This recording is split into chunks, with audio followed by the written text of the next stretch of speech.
며칠 뒤면 베놈2 렛 데어 비 카니지가 국내에서 개봉합니다. 베놈 1편이 개봉한 뒤 약 3년 만에 나오는 후속작이죠. 먼저 공개된 북미에서는 이미 박스오피스를 집어삼키고 있다는 기사를 보기도 했습니다. 저에게도 베놈2는 듄과 라스트 듀얼 최후의 결투를 비롯해 상당히 기대하고 있는 10월 개봉 예정인 할리우드 대작 중 한 편입니다. TMI로 듄과 라스트 듀얼은 베놈2 개봉 한 주 뒤에 국내 개봉 예정이죠. 이러한 이유와 더불어 안타깝게도 저는 3년 전에 베놈 1편을 놓치기도 해서 이참에 찾아보게 되었습니다. 물론 영화는 보지 못했지만 당시의 평론가들 뿐만 아니라 대중들 사이에서도 이 영화가 상당히 저평가되었다는 것으로 알고 있습니다. 안티 히어로물이라는 매력적인 장르에 톰 하디라는 어마어마한 배우가 출연을 하기 때문에 많은 분들이 기대하셨다고 알고 있는데요. 아마도 그 기대에 부응하지 못해서 실망감이 더욱 배가 된 것은 아니었을까 추측이 들기도 했습니다. 이번에 영화를 보고 나니까 왜 그런 비판이 나왔는지 어느 정도 알 것 같더라고요. 그럼에도 불구하고 저는 베놈이 졸작으로 보이지는 않았습니다. 그렇다고 또 반대로 좋은 영화로 보이지도 않았습니다. 저에게 베놈은 괴작처럼 보였습니다. 그에 대한 이야기에 앞서 먼저 표층적 관점에서 제가 생각하는 이 영화의 장단점을 말씀드리겠습니다.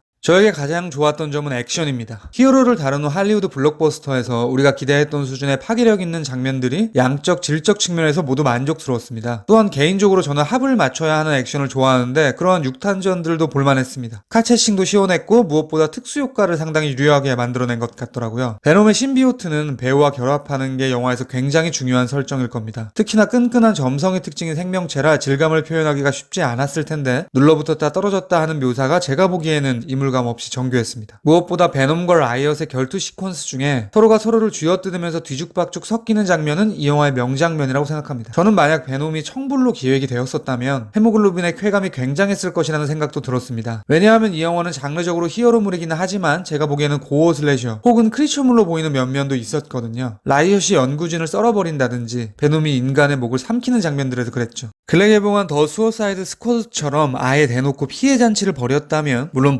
대중적인 관객몰이를 하지는 못했겠지만 마니아층들 혹은 이런 류를 좋아하는 성인 관객들은 열광하지 않았을까라는 아쉬움이 들기도 했습니다. 이러한 장점들과는 대조적으로 베놈은 끝으로 갈수록 납득할 수 없는 설정들이 질비하기도 했습니다. 영화에서는 별다른 설명 없이 베놈이 에디와 협업을 하기로 다짐하죠. 심지어 에디, 베놈 모두 자신들이 지구를 지켜야 한다는 거대한 사명까지 갖게 됩니다. 개인적으로 갑작스럽게 나오는 이러한 설정들에 동의하기 힘들었습니다. 게다가 물론 죽지는 않았지만 우주선이 폭파하던 최후의 순간에 베놈은 불길을 막아주면서 자신은 소멸하는 희생정신까지 발휘하죠. 이제 본론으로 들어가겠습니다. 결론부터 말씀드리면 앞서 언급드렸듯 저에게 베놈은 걸작도 졸작도 아닌 괴작으로 보였습니다. 그에 대한 설명은 두 가지 관점을 경유해야 가능할 것 같습니다. 영화 속에 내포된 계급, 인종, 분열의 문제 그리고 베놈이 벌이는 사륙의 모호한 기준에 대한 이야기까지 베놈 끝장 리뷰 지금 시작합니다. So many snacks, so little time.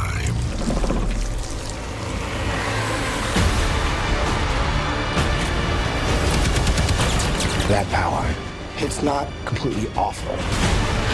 처음 저에게 베놈은 다양한 인종의 인물들을 공평하게 다루려는 영화로 보였습니다. 우선 다소 고전적인 관점에서 할리우드의 주류였던 백인 남성 캐릭터는 주요 인물 중에 에디 브룩 1명 정도 나옵니다. 굳이 말하면 의사인 댄까지 추가할 수 있겠죠. 에디 다음으로 거대한 점유율을 가진 빌런 드레이크 박사 같은 경우에는 톰 하디와 동일하게 영국 배우이긴 하지만 정확하게 말씀드리면 파키스탄계 영국인입니다. 무슬림이자 아시아계 배우죠. 또한 영화에서는 처음 우주선이 말레이시아에 불시착하면서 동남아시아인들이 등장하기도 하고요. 직업을 잃고 차이나타운에서 지내게 된 에디의 단골 슈퍼마켓 주인은 지역적 특징 때문에 그렇겠지만 중국인 여성이죠. 게다가 에디에게 드레이크의 인터뷰를 지시한 상사는 흑인이었습니다. 그러니까 베놈은 무조건적으로 백인들이 지지고 볶는 영화가 아니라 다양한 인종적 포용을 하려는 영화로 보이는 거죠. 이 영화가 개봉한 2018년은 트럼프 대통령의 임기 중이었죠. 지금도 마찬가지지만 당시에도 난민 문제, 미중 간의 힘겨루기 등등 인종, 국가 간의 분열이 국제적인 화두였기 때문에 아마 그에 대한 시의성이 이 영화에 어느 정도 녹아들어가 있다는 생각을 하게 되었습니다. 게다가 대사와 캐릭터들의 행동에서도 이러한 주제의식이 명징하게 들어가 있습니다. 에디, 베놈, 그리고 드레이크와 라이엇은 우리라는 단어를 강조하죠. 그들은 어떤 액션을 취할 때 우리가 함께하는 것이라고 말합니다. 그것이 선한 일이든 악한 일이든 개인 혼자 무엇을 하는 게 아니라 쌍방이 협업하는 공동체 의식을 강조하고 있는 거죠. 영화가 끝까지 이런 기조로만 밀고 나갔다면 베놈이 괴작이라는 생각은 하지 않았을 텐데 이 영화는 이러한 공동체주의와는 완전히 배반적인 설정이 공존합니다. 그것을 말씀드리기 위해서는 신비오트가 숙주로 선택하는 인물이 누구인가를 살펴보는 게 중요할 것 같습니다.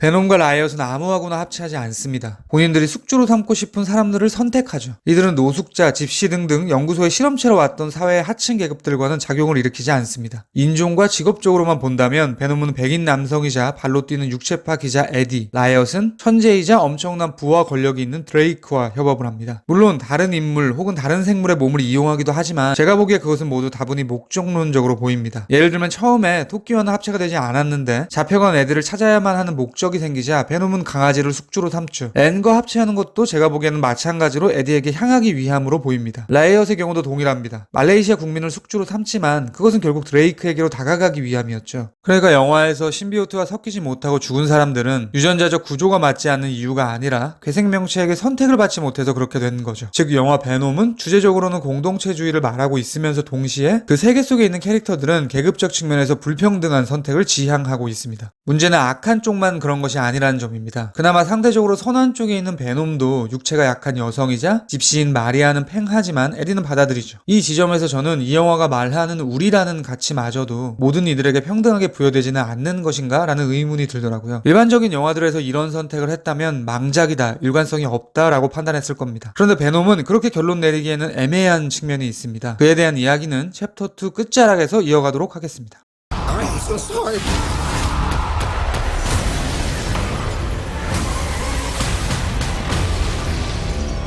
We cannot just hurt people.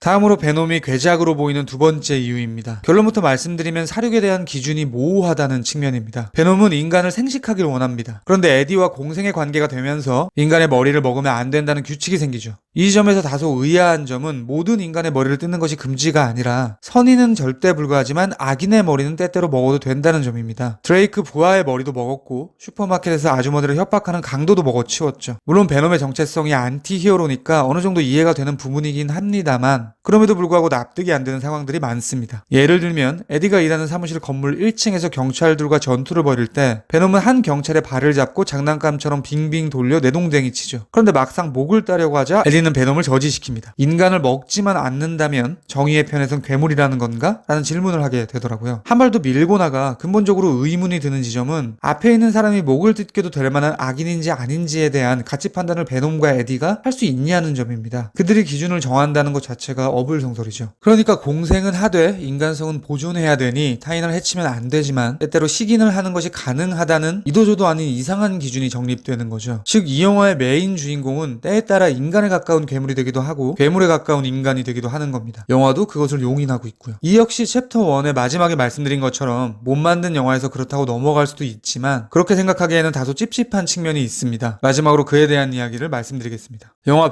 베놈에서는 베놈이라는 캐릭터 자체가 갖는 입지가 실제로 모호합니다. 말 그대로 안티 히어로인이 영웅이면서 빌런이기도 하죠. 쉽게 말하면 선인이면서 동시에 악인인 겁니다. 크리처뿐만이 아니라 영화의 주요 인물들도 모두 그런 성향이 있습니다. 특히 신비오트에게 빙의가 되는 두 명은 더욱 그렇죠. 먼저 에디. 에디는 선한 사람이지만 어느 정도는 악하기도 한 사람이라고 말할 수 있을 겁니다. 기자였을 때는 본인이 총대를 메고 직업유리를 지키려고 하지만 슈퍼마켓에서 처음 강도를 목격했을 때 그는 못 본 척 숨죠. 게다가 제 생각에는 드레이크 박사의 인터뷰가 오롯이 사회적 정의를 실현하기 위함 때문이라고만은 보이지 않았습니다. 에디는 원래 어느 정도 호전적인 인물이고 다소 관종 기질이 있는 사람이라 화제가 될 만한 건수는 밀어붙이는 불도저 같은 스타일의 인물로 보였거든요. 심지어 자신의 목적을 위해 연인에 대한 배려도 하지 않는 인물이기도 합니다. 그러니까 에디는 완전한 선인이라고 보기는 힘듭니다. 선악이 공존하지만 선이 조금 더 많은 퍼센테이지를 차지하는 인물이죠. 다음은 드레이크 박사. 이 인물도 기본적으로는 하층민을 착취하고 자신보다 낮은 사람들을 경시하는 악인으로 묘사되지만 어쨌든 이 모든 실험의 목적은 인류를 구원하기 위함이라고 자기 최면을 걸어버린 사람이죠. 그러니까 이 사람은 에디와 유사한 듯 하면서도 대척점에 있는 인물입니다. 선악이 공존하지만 악이 조금 더 많은 퍼센테이지를 차지하고 있는 인물. 말하자면 베놈, 에디, 드레이크 박사 모두 흑백으로 구분짓기 힘든 회색지대의 캐릭터들이라고 말할 수 있을 겁니다. 이것은 앞서 제가 이상한 지점들이라고 말씀드린 이 영화의 양가적인 태도와 닮아 있습니다. 제가 베놈을 단순히 후진 영화라고 치부하기 힘든 이유가 바로 이 지점입니다. 슈퍼맨이나 배트맨이 이런 공존할 수 없는 두 가치 사이를 왔다 갔다 했다면 이해할 수 없었겠지만 영화 베놈은 왠지 그래도 될 것 같은 영화로 보였거든요. 캐릭터들의 중립적인 특징이 양립할 수 없는 두 가치를 봉합하고 있는 거죠. 아마도 안티 히어로를 만들기 위해 너무 호감도 너무 비호감도 아닌 한쪽으로 쏠리지 않는 캐릭터 라이징을 해가면서 동시에 관객들이 감정적으로 이입 가능한 상당히 복잡 미묘한 인물을 만들다 보니 이런 기이한 형태의 영화가 나온 것이 아닐까라는 생각이 들었습니다. 영화라는 것이 만드는 와중에 우연적 요소들이 많이 개입되는 것으로 알고 있는데 특히 베놈과 같은 괴작은 더욱 그랬을 것이라는 생각이 듭니다. 아마 영화의 감독인 루벤 플레셔 본인도 이런 혼종의 영화를 의도하지는 않았을 것이라 생각됩니다. 제 생각에 괴작에는 두 가지 종류가 있습니다. 좋은 방향의 괴작이냐 나쁜 방향의 괴작이냐. 저는 베놈은 아직까지는 전자라고 생각하고요. 제가 원작 코믹스로 베놈을 본 것이 아니기 때문에 곧 개봉 예정인 베놈 2를 봐야 좀 더 확실한 가치 판단이 될 것 같습니다. 지금까지 베놈에 대한 헐거운 리뷰였습니다. 들어주셔서 감사합니다.